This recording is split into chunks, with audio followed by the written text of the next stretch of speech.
Saya sudah menikah dan sekarang sudah berpisah. Ternyata saya dibohongi selama perkenalan sampai yang ternyata dia adalah seorang gay.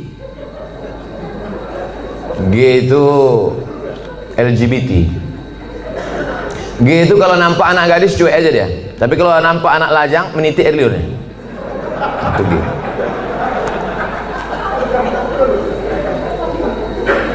Yang paling banyak gay ini di Thailand. Makanya di sana ada musabaqah gay. Namanya Lady Boy. Muka lady, kaki boy.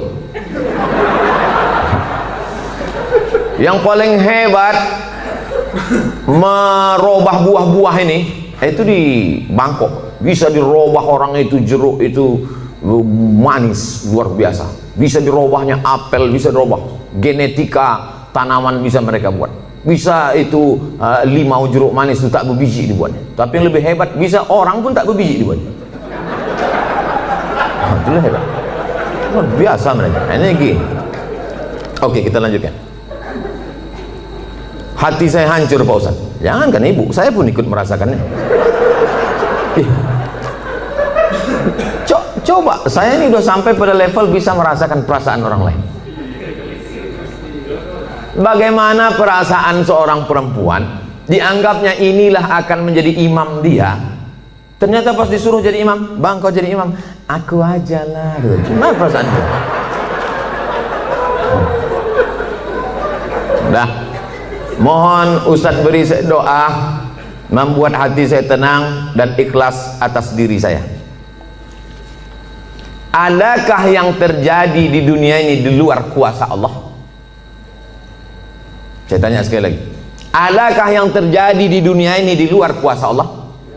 Kalau ada yang mengatakan ada yang terjadi di luar kuasa Allah, berarti Tuhan itu dua. Ada Tuhan baik, ada Tuhan buruk. Berarti dunia ini tak pernah aman, karena Tuhan baik sama Tuhan buruk ini berkelahi. Lau kana fihi ma'alihatun illallah la fasadata. Seandainya di langit dan di bumi ini ada Tuhan selain Allah, maka sudah lama dunia ini hancur. Oleh sebab itu segala sesuatu terjadi atas kehendak dan kuasa Allah. Langkah, rezeki, pertemuan, maut, kuasa Allah. Itu maka kaca spion itu kecil dibuat, kaca depan itu besar. Supaya apa? Supaya kita lebih banyak melihat ke depan daripada melihat ke belakang. Ada mobil yang kaca spionnya sebesar kaca depan? Tak ada. Masa lalu itu tengok sekali-sekali aja, tengok habis. Kita lebih banyak menatap masa depan. Begitu banyak masa depan di depannya. Yang senyum tak pula bisa nampak mana yang senyum mana yang tidak. Itu sedapnya ceramah musim corona nih.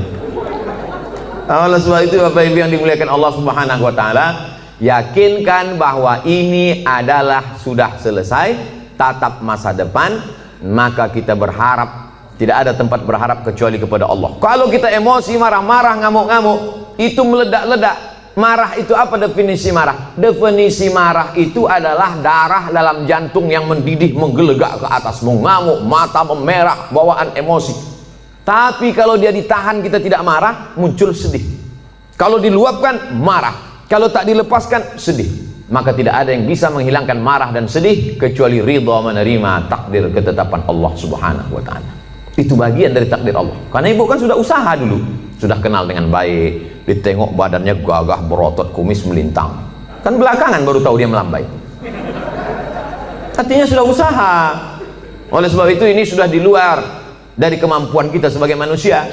Maka kita yakin bahwa ada Allah yang mengatur kehidupan, ada Allah yang mengatur pertemuan, ada Allah yang mengatur itu semua. Maka banyakkan ibadah. Apa kata Allah dalam Al-Quran? Falya'budu rabb hadzal bait. Banyak-banyaklah kau beribadah kepada Allah. Kalau kau banyak beribadah kepada Allah, at'amahum min ju'. Kalau kau lapar dikasihnya kau makan. Wa amanahum min khauf. Kalau kau cemas dihilangkannya rasa cemas dari dalam hatimu. Hidup ini kalau dipikirkan cemas, berkunang-kunang kepala, sampai jam 2 malam mata tak tidur, nama penyakitnya insomnia, pergi nemui psikolog, psikiater, Pak psikolog saya punya masalah, sudah 2 malam tak tidur-tidur. Psikolog tuh ngangguk-ngangguk aja, psikiater tuh ngangguk-ngangguk aja, diambilnya kertas resep dikasihnya. Ini makan sebelum makan, ini makan setelah makan, ini makan setengah makan, ini makan 3 kali, ini makan 2 kali. Nengok itu bertambah pula beban kepala kita. Kalau hidup ini cuma untuk tidur aja, dikasihnya pil tidur. Begitu kita makan, hilang. Begitu dosisnya habis, kumat lagi.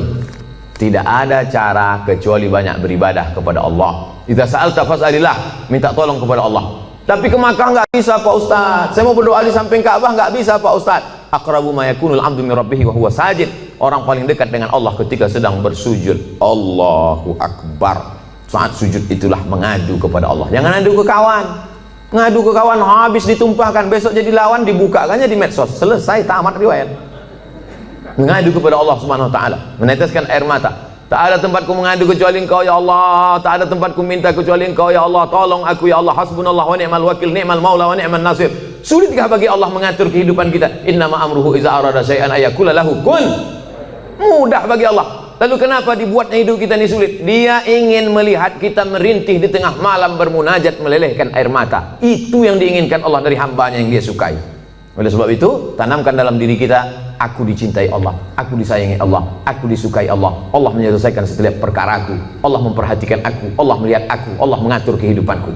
Tiap hari dikatakan itu. Makanya selesai sholat kita katakan, la ilaha illallah wahdahu la syarikalah, lahul mulku walahul hamdu, yuhyi wa yumiit wa huwa ala kulli syai'in qadir. Hukuman apa sebenarnya untuk seorang homoseks di dunia dan di akhirat? Man ra'aitumuhu ya'malu 'amala qaumi Lut. Siapa yang kamu lihat melakukan perbuatan umat Nabi Lut, faqtulul fa'il wal maf'ul, maka hukumnya adalah hukum mati. Andai diterapkan hukum Islam, itu bencong-bencong itu tobat semua. Begitu dipancung kepala, hilang bencong. Hai katanya, begitu dipancung satu, hai. Tapi tak bisa itu kita laksanakan. Berapa ceramah saya yang dibully oleh bencong-bencong karena ceramah saya tegas, tapi saya tak peduli. Kalau ada yang gini-gini kan ceramah saya, itu banyak bencong. Kalau jantan tentu berani dia langsung kan. Bagaimana hukumnya orang yang telah melanggar sumpah atas nama Allah? La yu'akhidhukumullahu billaghwi fi aymanikum walakin yu'akhidhukum bima kasabat qulubukum. Fakaffaratuhu, kalau ada orang melanggar sumpah, maka cara menebusnya 3. Yang pertama, it'amu asyarati masakin, kasih makan 10 orang miskin. Au kiswatuhum, atau kasih 10 pakaian orang miskin. Au tahriru raqabah, atau membebaskan budak hamba sahaya. Kalau tak sanggup faman yajid, siapa yang tak sanggup, fasyamu salasati ayyam, puasa 3 hari. Maka ibu jangan percaya kalau bapak ini bersumpah sampai mati mah nggak akan nikah lagi. Nah, puasa dia 3 hari selesai.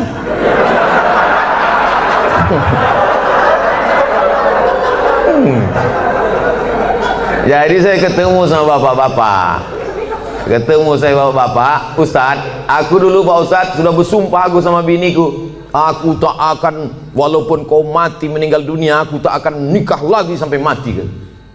Terus ini istri bapak, iya 3 hari dia meninggal, nampak aku yang lain katanya.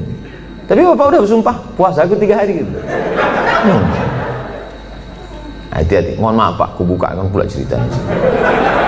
Akhirnya kartu bapak tak bisa lagi dipakai kan. Itulah baiknya saya sama ibu-ibu. Apakah ada taubat bagi orang yang telah melanggar sumpah itu Pak Ustaz? Dia sudah memain-mainkan nama Allah. Maka menebus sumpah itu hanyalah sekedar menebus perbuatannya, tapi perbuatan dia. Salah satu la yanzurullahu ilaihim. Ada 3 orang yang tidak dipandang Allah pada hari kiamat. La yukallimuhumullah, tak diajak bicara oleh Allah. Walahum azabun alim, mereka diazab dengan azab yang amat sangat menyakitkan. Siapa itu? Orang yang bersumpah palsu, terutama dalam berdagang. Berapa ini harganya? Aku tak ada ngambil untung, nih aku jual modal aja nih, demi Allah. Mana ada orang jual modal? Kau kalau bohong jalan 4 kali. Tak ada orang jual modal, pasti dia ngambil untung. Udahlah bohong, mau melakukan barang itu tak dipandang Allah, tak dilihat Allah pada hari kiamat.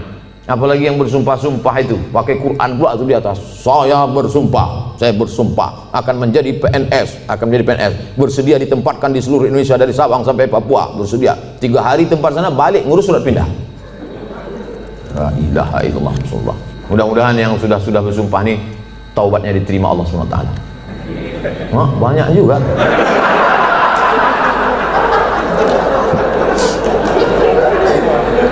Yang udah berlalu apa boleh buat? Illa man taba, kalau dia bertaubat, wa amana, beriman, wa amila amalan salihah, taubat nasuha, beriman dengan baik, beramal soleh, ulaika yubaddilullahu sayyiatihim hasanat, maka semua yang buruk-buruk, dosa-dosa yang jelek-jelek dulu insya Allah diganti Allah dengan yang baik-baik. Taubat, taubat, taubat. Mandi taubat, macam mandi wajib, basah semuanya. Kalau tak ada air, keran mati listrik, pergi ke Sungai Deli, terjun situ. Insya Allah kalau dapat yang dalam tuh bukan cuma dosa hilang, kau hilang sekalian. Setelah itu sembahyang sunat taubat, usolli sunnat taubat, raka'ataini lillahi ta'ala, Allahu Akbar, iftitah, habis itu Fatihah, habis itu ayat terserah, apa terserah ayatnya. Qul huwallahu ahad, kata malaikat, kau sembahyang taubat pun qul huwallah juga. Panjanglah sedikit. Bagaimana keadaan orang yang melanggar sumpah jika dia meninggal sebelum taubat, Pak Ustadz?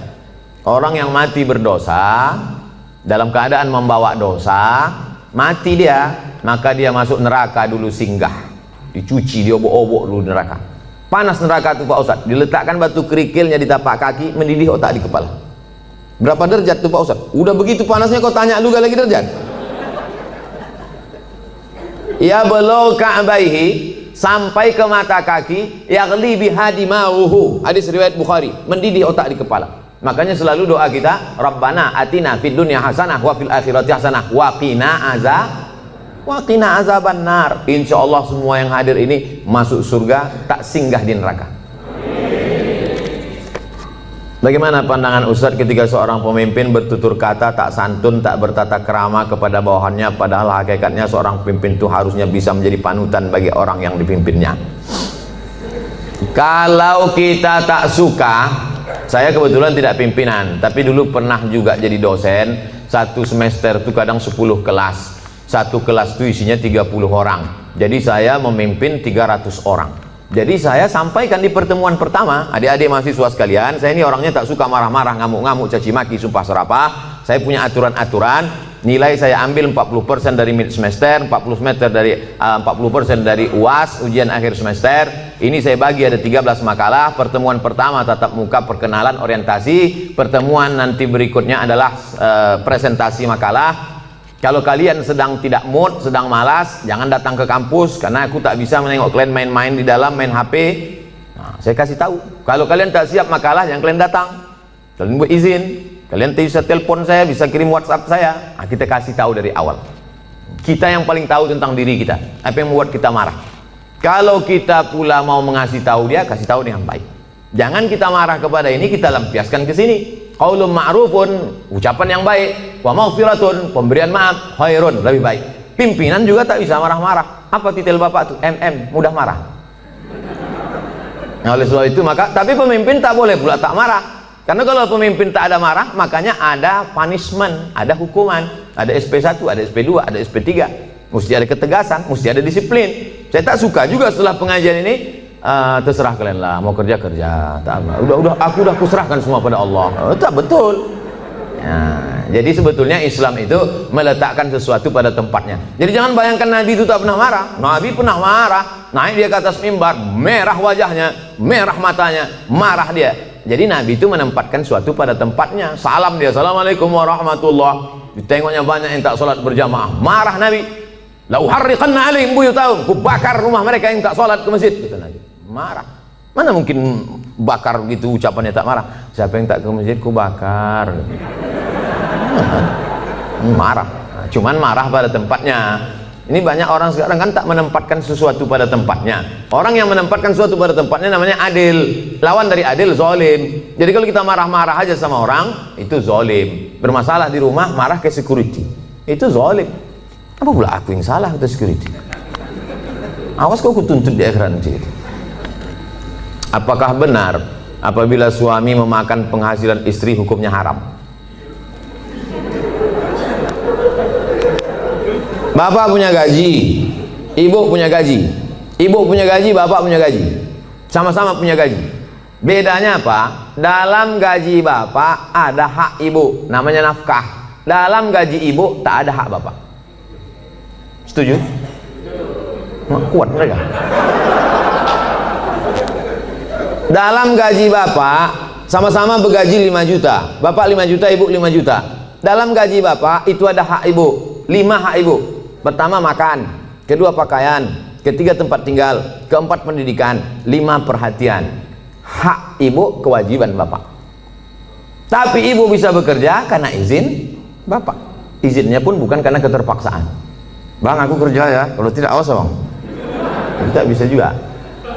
Oleh sebab itu ibu punya gaji, ibu punya warisan, ibu punya pendapatan, ibu punya kos-kosan, ibu punya mobil, ibu punya sodako, ibu punya kocan, ibu punya angkot, ibu punya motor. Itu milik ibu.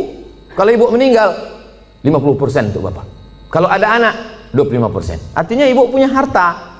Lalu kemudian ketika ibu mau bersedekah, ibu tidak minta izin ke bapak. Sebetulnya ibu tak perlu minta izin karena itu punya ibu. Tapi ibu sebagai orang yang beretika, bermoral, berakhlakul karimah, ibu ngomong, kulo nuwun, kata orang Jawa, bang, aku mau menyantuni anak yatim di sana. Jadi duit gajiku ini ku pakai. Bapak tinggal ngangguk aja. Gitu. Dan ibu tak boleh bertentang tenteng. Kau mau kemana? Aku mau menyantuni anak yatim di sana. Coba kau tanya, ini kan gaji aku. Nah, pertanyaannya, apakah haram bapak memakan hasil gaji ibu itu? Harta bapak berpindah kepada saya sebab apa? Jual beli. Sebab apa? Pinjam meminjam. Sebab apa? Sodakoh. Sebab apa? Infak. Sebab apa? Wakaf. Bisa duit ibu itu berpindah ke bapak, apa sebabnya? Akadnya itu apa? Nah, sodakoh. Sodakoh dia. Udah nggak? Selesai itu dah. Bang, ini gajiku bang, ini duitku bang. Tapi kan aku tengok abang susah kali, ini ku kasih abang sodakoh. Biar jangan apa kali ya bang, ini ambil.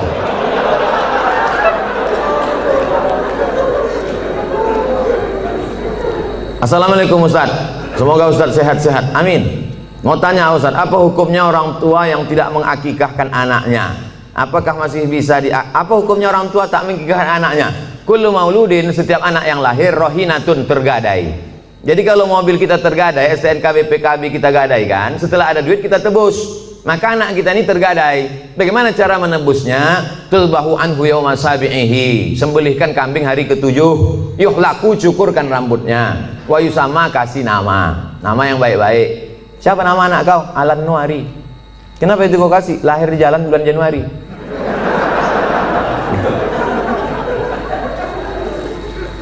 Kasih nama yang baik-baik, cukurkan rambutnya karena itu rambut kotor di dalam, lalu kemudian sembelihkan kambing hari ke-7. Tak ada duit hari ke-7, hari ke-14. Tak ada duit hari ke-14, hari ke-21. Lewat 21 tak usah tengok tanggal lagi. Setahun, 2 tahun, 3 tahun, 5 tahun, taman SD, taman SMP, taman SMA. Tapi kalau dia udah semester 2, hanya potong kambing aja. Tak usah potong rambut lagi. Tak pula diayun pakai marhaban.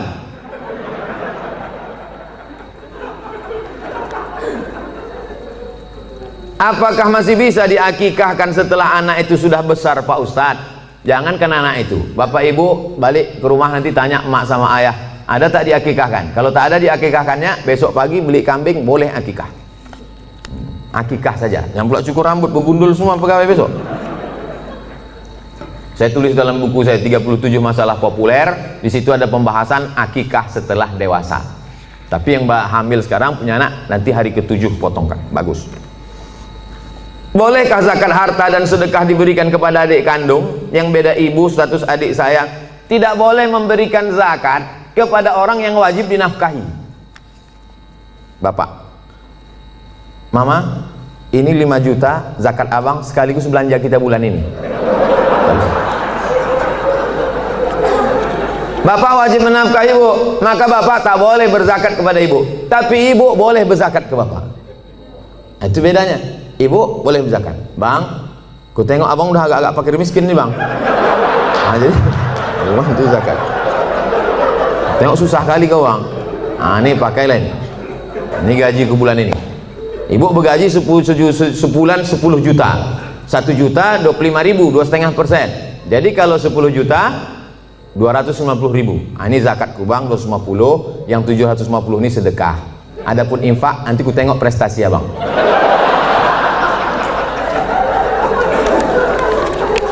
Nah, kaedahnya tak boleh berzakat pada orang yang wajib kita nafkahi. Tak boleh berzakat kepada anak. karena anak itu wajib kita nafkahi. Nah sekarang adik, apakah adik itu wajib kita nafkahi? Tidak. Yang wajib dinafkahi itu siapa? Istri, anak, cucu, mertua, orang tua, yang hubungan langsung. Itu yang wajib kita nafkahi. Orang yang tak wajib kita nafkahi boleh kita kasih zakat. Kalau kita bersedekah pada orang jauh, nilainya 1 sedekah. Tapi kalau kita bersedekah pada orang dekat, nilainya 2. 1 sedekah, 1 lagi silaturahim. Tapi banyak orang tak mau sedekah ke keluarga dekat. Kalau sedekah sama orang lain, kok kenapa tak sedekah sama saudara? Payah saudara nih Pak Ustadz, dikasih sikit-sikit kali kata dia. Bagaimana menghadapi suami yang berselingkuh?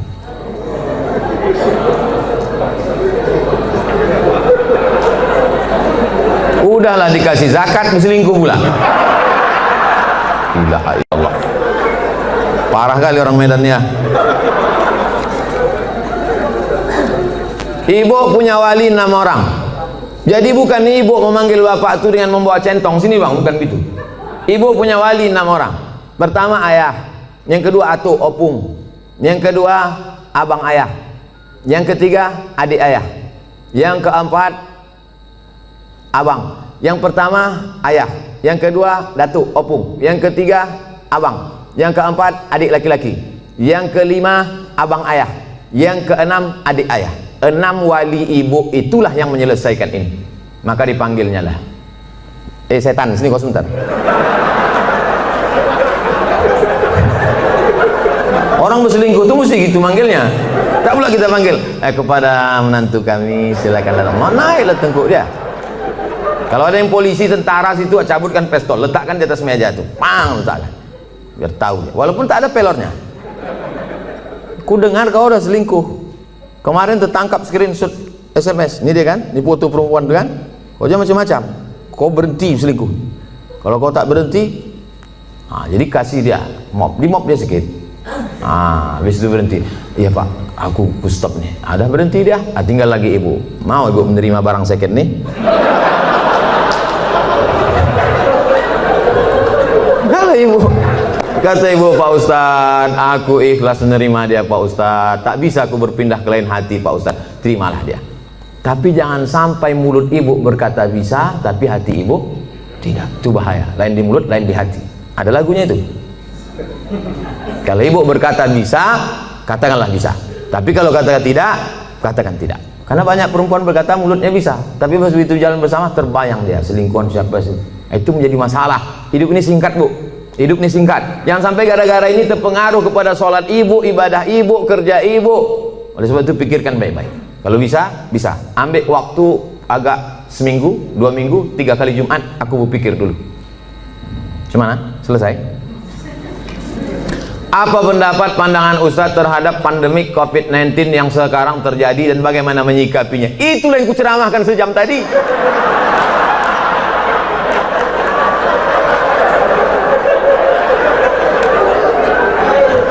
Itulah yang kucakapkan dari tadi. Mungkin pertanyaan ini ditulis sebelum tadi datang diserahkan ke panitia. Jadi sebetulnya sudah terjawab. Kalau tak terjawab juga, tinggal tonton aja Ustadz Abdul Somad official channel. Subscribernya udah 1 juta. Mana tahu nanti dicarinya yang mana channel itu yang ada 1 juta subscriber. Jika kita mengetahui bahwa pasangan hidup kita telah mengikuti ajaran Syiah, apa yang harus kita lakukan? Apa hukumnya? Perbedaan kita dengan Syiah ini 5. Yang pertama, Syiah wajib mengimani imam 12. Sedangkan rukun iman kita 5. Antumina billah wa malaikatihi wa kutubihi wa rusulihi wa yaumil akhir wa biqadri khairihi wa syarrihi. Sedangkan dia ada rukun imannya lagi, beriman kepada imam yang ke 12 imam. Siapa yang tak percaya kepada imam 12 kafir. 2, mereka mencaci maki sahabat Nabi. Karena kata mereka setelah Nabi meninggal itu mestinya penggantinya Sayyidina Ali. Lalu kata mereka Abu Bakar dengan Umar itu merampas khilafah Ali. Dan sahabat yang lain diam melihat kebatilan. Maka sahabat-sahabat Nabi itu kata mereka kafir. Yang ketiga, kata mereka ada Quran yang disebut dengan Mushaf Fatimah, tebalnya 3 kali lipat daripada Quran ada kamu sekarang. Kenapa buktinya musabaqah tilawatil Quran mereka pakai Quran yang ada sekarang? Kata mereka sebelum Imam Al-Qaim mereka menunggu imam yang ke-12. Imam yang ke-12 itu katanya bersembunyi di Sirdab, di bukit di Irak dalam terowongan. Itu mereka tunggu-tunggu, belum keluar lagi. Nanti kalau keluar imam yang ke-12 itu, dibawanya kitab yang asli, sementara yang asli itu datang, pakai aja yang KW ini dulu, kata dia. Yang keempat, mereka ada meyakini namanya taqiyah. Taqiyah itu kalau di tengah orang ahlu sunnah, pura-pura dia ahlu sunnah. Kalau di sini banyak Muhammadiyah, pura-pura dia Muhammadiyah. Kalau di sini banyak Al-Wasliyah, pura-pura dia Al-Wasliyah. Kalau di sini banyak NU, pura-pura dia NU. Kalau di sini banyak ahlu sunnah, dia bilang Sunni. Kau ini Syiah apa Sunni? Aku Sunni. Kalau kebetulan banyak Syiah, kau sunnah apa Syiah? Aku Syiah. Kalau kebetulan situ 50-50, kau sunnah apa Syiah? Aku Susi. Susi, sunnah Syiah. Yang kelima, mereka ini menghalalkan nikah mut'ah. Nikah mut'ah itu bagian dari akidah, keyakinan. Mut'ah itu artinya enak, mut'ah itu artinya nikmat. Nikah mut'ah itu nikah kontrak. Jadi boleh nikah kontrak. Aku nikah mut'ah sama engkau dari jam 5 pagi sampai jam 5 sore dengan mahar 50.000 tunai, sah. Dalam Islam tak boleh nikah mut'ah. Oleh sebab itu inilah perbedaan, 5 perbedaan menurut Syekh Ali Jum'ah, ulama besar. Kita berpegang teguh dengan ahlus sunnah wal jamaah. Kalau ada suami ibu atau istri bapak yang ikut golongan ini, ajak dia balik, bawa dia ke ketua MUI, bawa dia ke dokter Ardiansah Sekum MUI, supaya diceramahi dia, dibalikkan kepada ahlus sunnah wal jamaah. Karena tak mungkin bisa bersama. Antara NU Muhammadiyah masih bisa, antara Al-Wasliyah dengan Muhammadiyah masih bisa, karena masih sama ahlus sunnah wal jamaah. Apakah sah sholat jika kita tak tahu arti bacaan sholat tersebut? La sholat liman lam yaqra bi fatihatil kitab. Tak sah sholat kalau tak baca fatihah. Apakah disyaratkan tahu artinya? Tidak. Tahu secara global saja. Allahu akbar kabira walhamdulillahi katsira subhanallahi bukratan wa asila. Tahu secara global. Apalah arti doa iftitah itu? Allah Maha besar. Selebihnya yang kau tanya aku, macam tak ada lagi pertanyaan lain. Nah, itu cara jawabnya kalau kita tak tahu. Habis itu Fatihah. Fatihah secara umum tahulah kita. Alhamdulillah rabbil alamin, arrahmanir rahim, maliki yaumiddin, iyyaka na'budu wa iyyaka nasta'in. Ihdinas siratal mustaqim, siratal ladzina an'amta 'alaihim ghairil maghdubi 'alaihim waladdallin. Ayat begitu juga. Qul huwallahu ahadun illahus samad lam yalid wa lam yulad wa lam yakul lahu kufuwan ahad. Jadi andai tak tahu artinya tetap sah. Tapi kita berusaha untuk tahu. Maka belilah Quran yang ada terjemahnya. Ada terjemahnya, ada tajwidnya, ada asbabun nuzulnya, ada tafsirnya. 250.000. Jangan tawar-tawar lagi.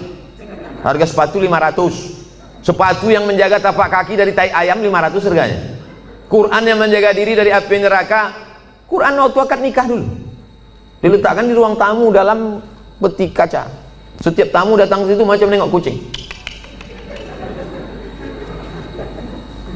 Mana yang lebih diutamakan, ibu atau istri?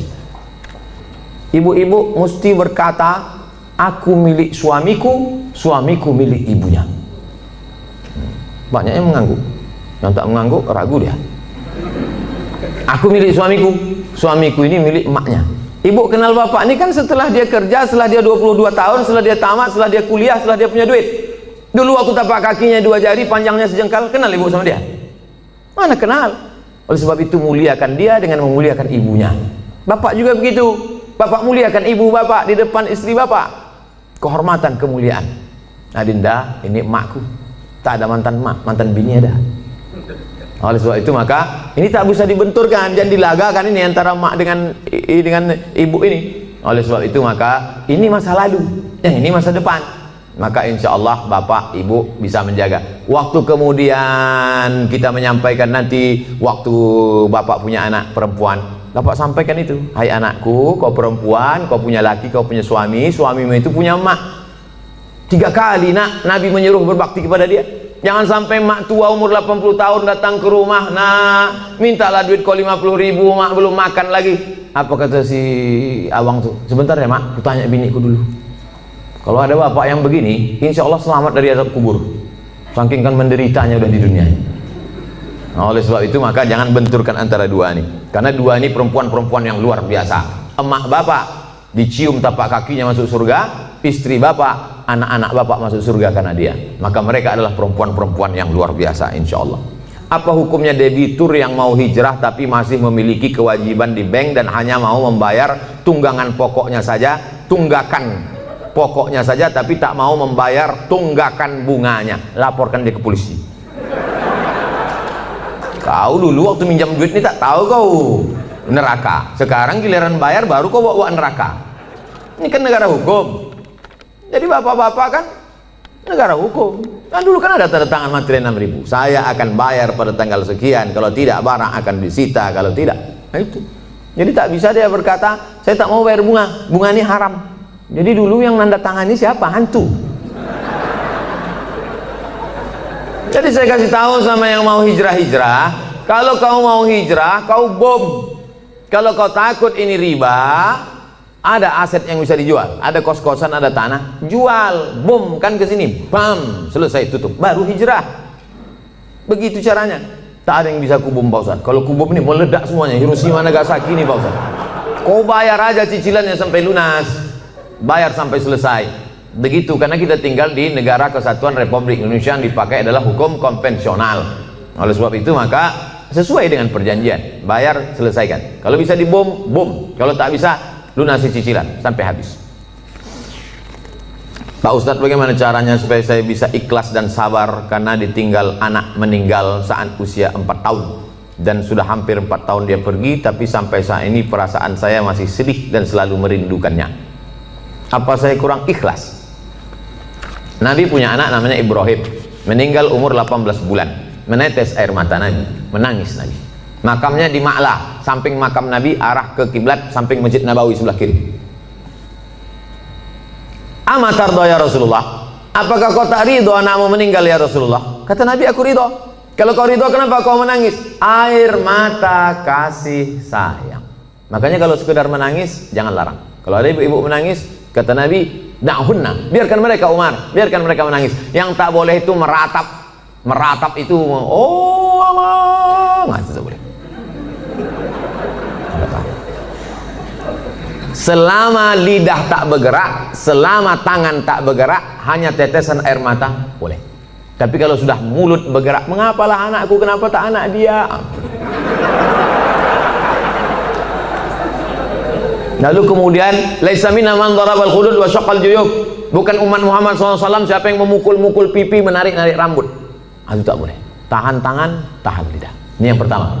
Yang kedua, tak ada yang bisa menenangkan hati ini selain zikir dan baca Quran. Asal teringat kepada anak buah hati belayan jiwa itu, buka Quran, hatamkan Quran dari Al-Fatihah, Al-Baqarah, buka Quran digital baca. Asal terasa rindu, ingat bayangannya segala macam, ingat Quran. Yang kedua, banyak sedekah. Sedekah ke masjid. Saya mengenal almarhumah emak sudah setahun 4 bulan, orang tua sampai hari ini, untuk menghilangkan itu tetap tak pernah lupa baca Al-Fatihah. Asal ingat untuk almarhumah Al-Fatihah. Begitu juga kirim Al-Fatihah, baca Quran, malam Jumat surat Al-Kahfi, tiap malam baca Yasin, untuk menghilangkan itu semua. Tak ada tempat kecuali minta kepada Allah Subhanahu wa taala. Yang ketiga, ada yang lebih sayang kepada dia daripada kita. Mana yang lebih sayang kepada anak kita itu? Kita atau Allah? Allah. Itu barang pinjaman, diambilnya. Kenapa kita marah? Inna lillahi wa inna ilaihi, itu punya dia. Ketika diambil, kenapa kita marah? Ini mimbar ini bukan punya saya, ini mikrofon ini bukan punya saya. Ketika diambil marah saya, berarti saya gila. Ini bukan punya saya, kecuali ini saya bawa dari rumah. Bukan punya kita. Maka yakinkan bahwa ada yang lebih sayang daripada aku. Yang keempat, berpisahnya hanya sekejap. Nanti ketika anak ibu ini disuruh Allah masuk ke dalam surga, apa kata anak itu? Ya Allah, aku hanya mau masuk ke surga dengan yang pernah melahirkan dan membesarkan aku. Disitulah ibu mendapatkan syafaat anak. Syafaat Nabi ada, syafaat malaikat ada, syafaat Quran ada, syafaat penghafal Quran ada, syafaat ulama ada. Ada syafaat anak kecil, ditariknya ujung kain jubah ibu masuk ke dalam surga bersama dia. Anak kecil itu di dalam surga membawa nampan-nampan tempat air minum, menuangkannya lu'lu'il maknun. Mereka itu seperti permata berkilau cahaya, terbang ke sana kemari. Dia menjadi pelayan-pelayan surga karena mereka tak ada dosanya sama sekali. Yang kelima, ada yang lebih tinggi daripada amal soleh, zakat, puasa, infak, wakaf, haji mabrur dan jihad. Apa itu yang paling tinggi? Ridho. Orang yang sudah masuk surga itu ditanya Allah, Kalian sudah dapat semua kenikmatan surga, apa yang belum? Ada satu ya Allah. Apa itu? Ridhaka. Kata Allah, yang dapat ridhoku cuma satu. Siapa dia? Orang yang ridho menerima ujianku. Ibu ridho menerima ujian ini, sabar ibu, maka ibu adalah orang yang masuk ke surga bersama anak itu. Mudah-mudahan kita semua sabar menerima ujian Allah Subhanahu wa taala. Amin.